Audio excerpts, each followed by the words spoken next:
να μπουν στο διάδρομο και επειδή έχουμε πιο γρήγορη κίνηση να συντομεύσουν. Ναι, θα πάτε τέρμα στην αρχή της αφετηρίας. Θα παρακαλέσω γρήγορα να πάρετε θέση.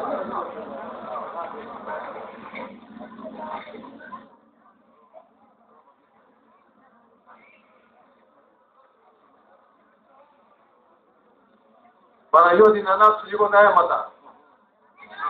Προσοχή και το άλλο. Παρακαλώ να πηγαίνετε από το διάδρομο υπερτή. Όσοι δεν είστε εκεί.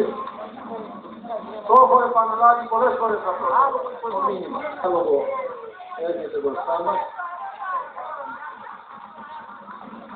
Είναι ο Μουστράκης του Βαγγέλης. Το πρώτο άλογο πρόσεξε. Προσοχή στον τερματισμό.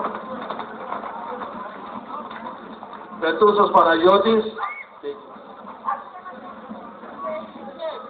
και η Κέλλη Κέλλη.